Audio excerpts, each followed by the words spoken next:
Para saudara dan saudari yang Tuhan cintai, selamat pagi dan selamat bertemu lagi dalam renungan harian dari Paroki Santo Petrus dan Paulus Sargapura, edisi hari Rabu tanggal 8 September 2021.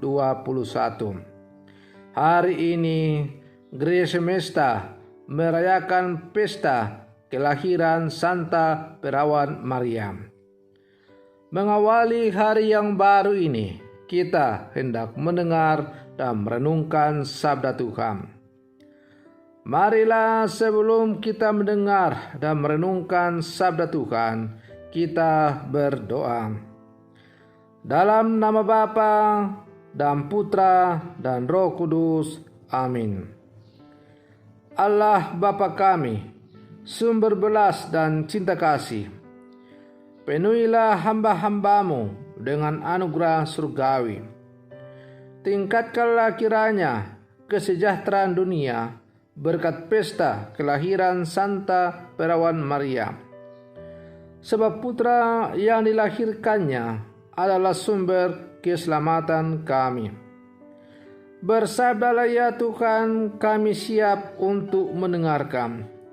Terpujilah Engkau Bapa, Putra dan Roh Kudus, kini dan sepanjang segala masa.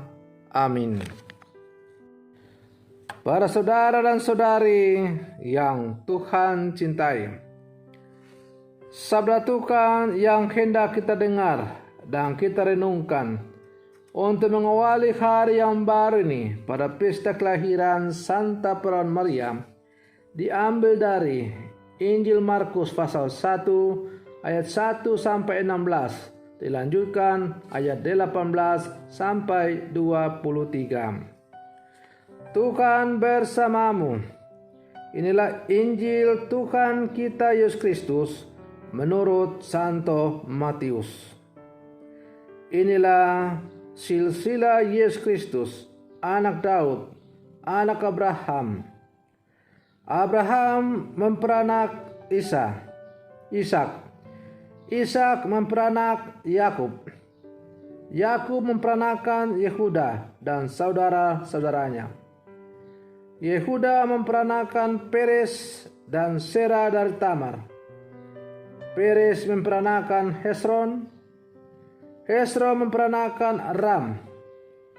Ram memperanakan Aminadab. Aminadab memperanakan Nahason. Nahason memperanakan Salmon. Salmon memperanakan Boas dari Rahab. Boas memperanakan Obed dari Rut. Obed memperanakan Isai. Isai memperanakan Raja Daud. Daud memperanakan Salomo dari istri Uriah. Salomo memperanakan Rehabeam. Rehabeam memperanakan Abiam. Abiam memperanakan Asa. Asa memperanakan Yosafat. Yosafat memperanakan Yoram. Yoram memperanakan Usia. Usia memperanakan Yotam. Yotam memperanakan Ahas. Ahas memperanakan Hizkia. Hizkia memperanakan Manasye. Manasye memperanakan Amon. Amon memperanakan Yosia.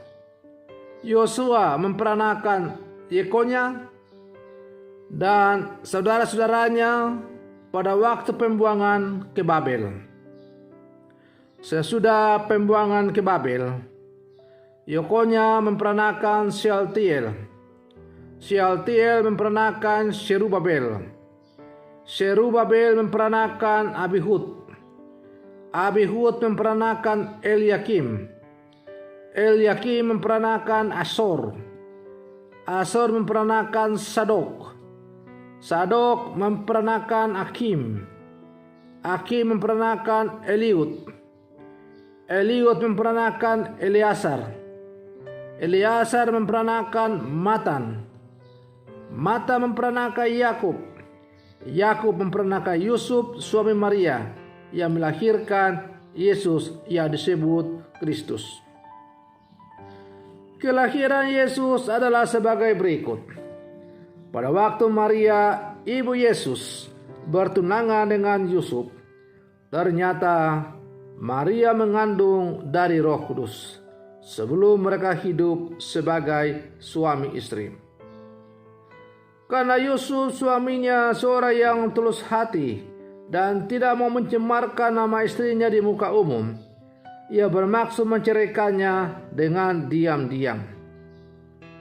Tetapi ketika Yusuf mempertimbangkan maksud itu, malaikat Tuhan tampak kepadanya dalam mimpi dan berkata, "Yusuf, anak Daud, janganlah engkau takut mengambil Maria sebagai istrimu, sebab anak yang di dalam kandungannya adalah dari Roh Kudus. Maria akan melahirkan anak laki-laki, dan engkau akan menamai dia Yesus, karena dialah yang akan menyelamatkan umatnya dari dosa mereka." Hal itu terjadi supaya genaplah firman Tuhan yang dinyatakan oleh Nabi. Sesungguhnya anak darah itu akan mengandung dan melahirkan seorang anak laki-laki, dan mereka akan menamai dia Emmanuel, yang berarti Allah menyertai kita. Demikianlah sabda Tuhan.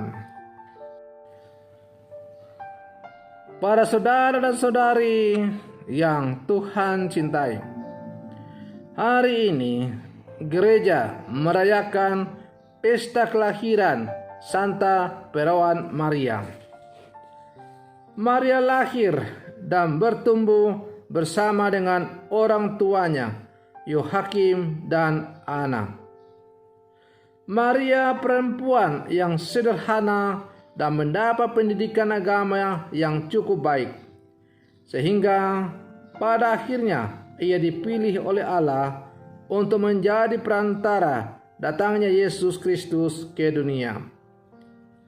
Para saudara dan saudari yang Tuhan cintai, pendidikan yang ia terima dalam keluarga telah membuat Maria menjadi pribadi yang penuh iman, dan hal itu dibuktikan dengan ketaatannya kepada kehendak Tuhan. Meskipun kehendak Tuhan itu harus dihidupi dan diperjuangkan dengan sangat berat, ia tidak pernah berpaling dari Tuhan. Maria juga sangat beruntung mempunyai suami, yaitu Yusuf, pribadi yang juga taat pada Allah dan mencintai Dia dalam segala situasi. Para saudara dan saudari yang Tuhan cintai, pendidikan iman dan penanaman nilai-nilai Kristiani kepada anak-anak merupakan hal yang sangat penting, karena akan menjadi bekal bagi perjalanan hidup mereka. Maka pada pesta kelahiran Santa Perawan Maria ini, kita diajak untuk merenungkan peran keluarga sebagai pendidik utama dalam segala hal, terutama dalam hal beriman. Melalui keluarga Maria yang lahir dalam keluarga yang sangat saleh, kita diajak untuk mencontoh bahwa betapa pentingnya keluarga berperan dalam pendidikan iman seorang anak. Karena di dalam keluarga itulah benih-benih iman itu ditanamkan dengan baik. Maka apabila keluarga-keluarga itu menjadi lahan yang subur bagi bertumbuh kembangnya benih-benih iman, maka dapat dibayangkan bahwa anak-anak yang lahir dalam keluarga itu pasti akan bertumbuh dalam iman.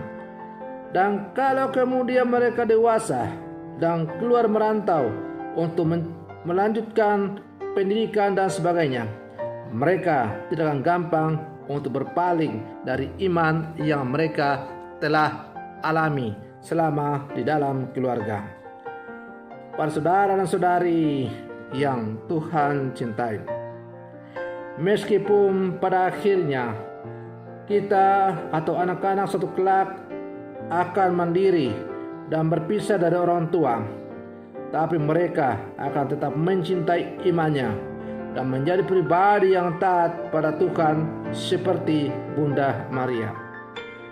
Pada zaman ini, tatkala tantangan hidup semakin berat dan kompleks, hanya iman yang menjadi pegangan dan kekuatan. Para saudara dan saudari yang Tuhan cintai, iman memang menjadi dasar bagi setiap perjalanan pesyarahan hidup kita di dunia ini. Oleh karena itu, pada pesta kelahiran Santa Perawan Maria ini, setiap keluarga Katolik yang ada di paroki ini dan keluarga Katolik pada umumnya di mana saja berada, diajak untuk semakin menyadari betapa pentingnya peran keluarga sebagai yang utama dan terutama dalam pembinaan iman. Pendidik iman yang utama dan terutama itu bukanlah para pastor, bukanlah katekis, bukanlah guru di sekolah dan sebagainya, tetapi keluargalah yang menjadi pendidik utama di dalam diri anak-anak itu. Maka marilah supaya setiap keluarga Katolik semakin menyadari apa yang menjadi tugas dan tanggung jawab utama dalam pendidikan iman kepada anak-anak, sehingga keluarga sebagai basis inti dari gereja tetap berdiri kokoh kuat, dan pada akhirnya gereja sebagai kumpulan orang-orang yang percaya kepada Kristus tetap eksis berdiri kokoh kuat oleh karena adanya kelangsungan dalam hal iman kepadanya. Semoga permenungan saya untuk mengawali hari yang baru ini semakin menghantar setiap keluarga Katolik untuk semakin menyadari akan tugas dan panggilannya. Semoga demikian. Selamat pagi. Tuhan Yesus memberkati.